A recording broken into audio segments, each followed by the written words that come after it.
What's going on, everybody? My name is Josh, also known as Nerd Life here on YouTube. Welcome to episode 1 of the Atmos Devlog. In today's video, I'll be introducing Atmos to you guys, talking about the core concepts and story of the game.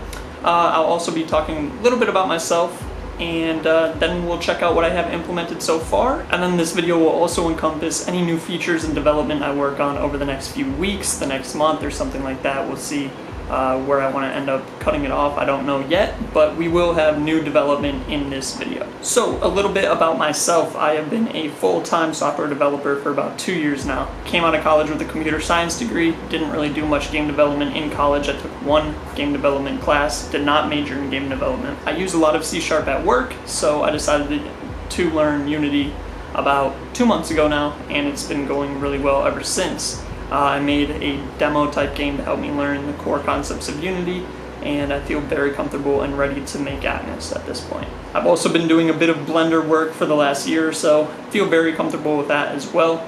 So I will be making models, animations, all kinds of stuff for the game on my own, so I'm very excited about that. So a little bit about the game. The core concept and core idea I have at this point is that you will be landing on a planet that's atmosphere is toxic to your character. As you expand your base, you will be expanding the area that is safe for your character to be in. The air quality there will be safe to breathe.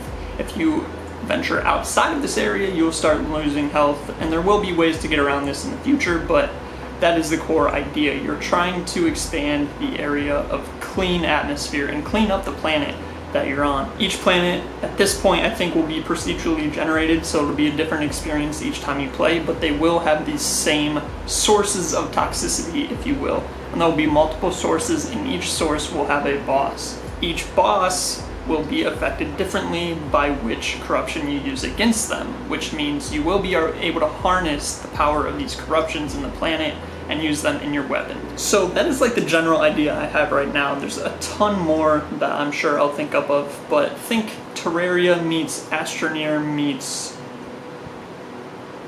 I don't really know what else, but something like that. So it will be a little bit of everything. A third-person shooter, a third-person survival game, a top-down base builder, all kinds of elements all intertwined into one game, and I can't wait to see what I can do with it.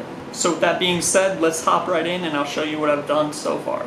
As you can see here, we have our character. I made the model in Blender, and the clothes as well are removable at this point, but I don't have a system yet for equipping and unequipping items. That will be coming at a later date. But right now we have a third-person controller. The controller has the ability to zoom in and out, which may be used in the future for aiming your weapon or something like that.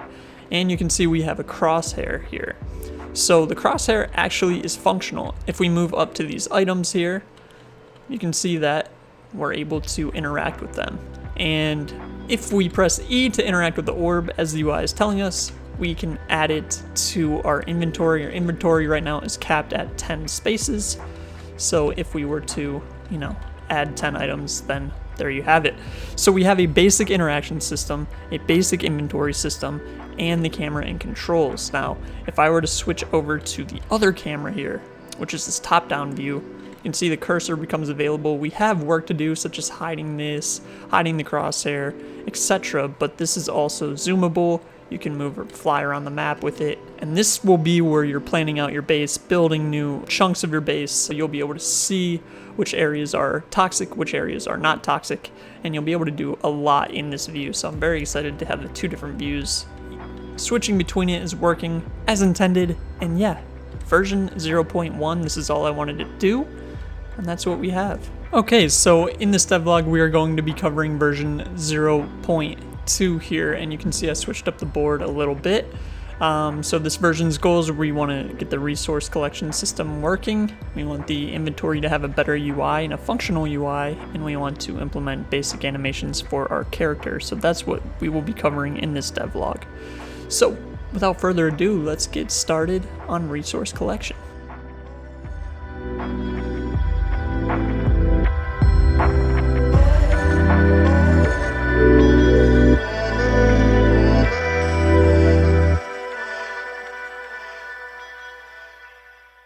Alright, so here's a quick update for you guys on the resource collection. I redesigned the focusing on a resource or focusing on an item code, and that took quite a bit of time, but it didn't really change anything within the game visually for you guys to see. But if we now hold to interact on this rock node for 2 seconds, what I want to happen is for the rock node to break apart into smaller pieces, which you then pick up.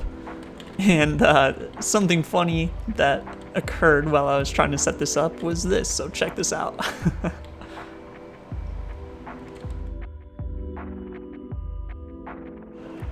So the rock pieces, it's kind of working, but they just go shooting way too high.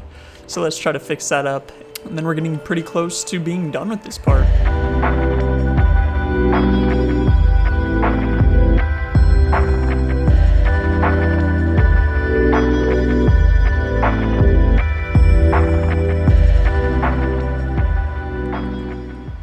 Alright, so that looks a bit better. It's pretty random. There's random forces being applied to each of these little rock pieces, but they don't go a million miles in the air, which is awesome. Now, something else I've implemented while I was working on that is the ability to now pick up these individual rock pieces. So if I walk over them, you'll see them being added to the inventory. So that's pretty exciting and pretty cool. And we have a gathering system, the bare bones of it at least, in place. So let's check that out. You can see as I walk over these pieces, we can pick them up.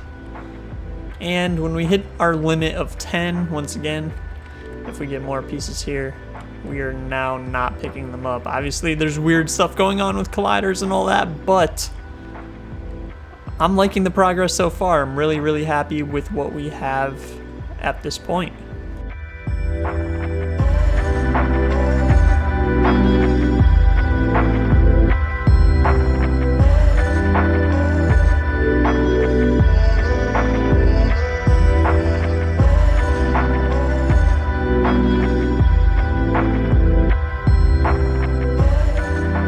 Alright guys, about 3 days has passed since the last check-in in this devlog, and a lot of things got accomplished. So, as you can see, we removed the crosshair, we've added a mini gun to our character, if you will, and you can also see we have the inventory panel in the left side of the game.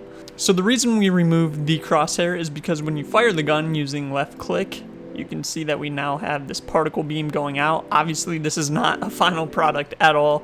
But I wanted to get something in there to visualize what the end game is going to look like and play like. So this is how you're going to aim, no longer with a crosshair. Now some weapons or items or tools may have a crosshair still, but for right now, this is what we are using. So you can also see that we still have this focus indicator on the rock nodes, and that is just pretty much for debugging purposes at this point. So now the way that you mine these nodes is to just shoot your gun at them. And you can see we're going to collect some here. And you can also see that the inventory is now populating.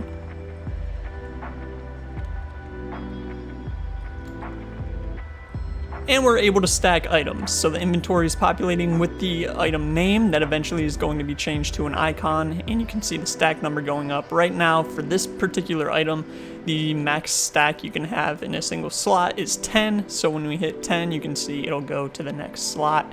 So that is all working very well. I'm very excited about this. And now we're gonna move into some animations, some cleaning up the code, probably doing a bit of redesign because some of the code is a bit, not as performant and not as broken down as I would like it to be. So this is all very exciting. There's still a few things I need to do for the UI, which includes toggling the UI and dropping items from the UI, which shouldn't be too hard. And then finally, we're gonna end this devlog with animations. So let's get into all of this and let's try to wrap up this devlog, shall we?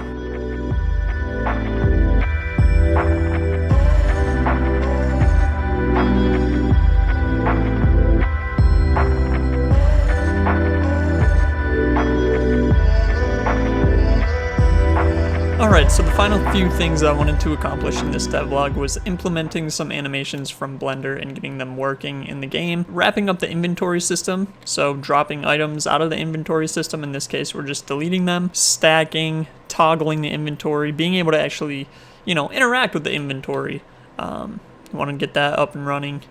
And so let's check out what I've done. So as you can see, we have an idle animation. The gun is currently not animating with the character, but that will be fixed in a future devlog. And if we run around, we now have a run animation, which I think looks pretty good actually from my first go at it.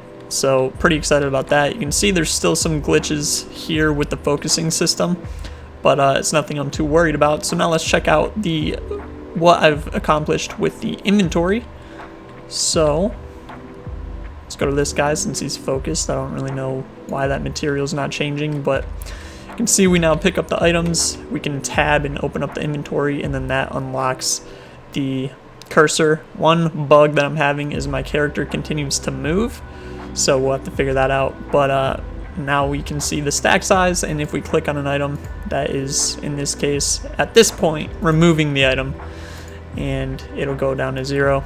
If we tab back in the game, break apart another stone, tab in, there we go. So the inventory system is up and running. It's pretty bare bones right now. There's no icons or anything. I wanted to get icons, but I'm going to leave that for the next video. I'm pretty excited about the progress so far. I think as a newer developer, you know, the progress I've made up until this point is pretty cool and pretty exciting, and I'm very excited to see where this game goes in the next coming months, and I can't wait to share it with you guys. So if you enjoyed, please leave a like, leave a comment, and subscribe. Join the Discord server, link is down below in the description. That is for Atmos, that is for a place to discuss the game, get updates about the game from myself, and even, you know, provide me some tips and ideas for the game. So again, very excited to continue this journey. I'll see you in the next devlog, guys. Thanks for joining. Peace.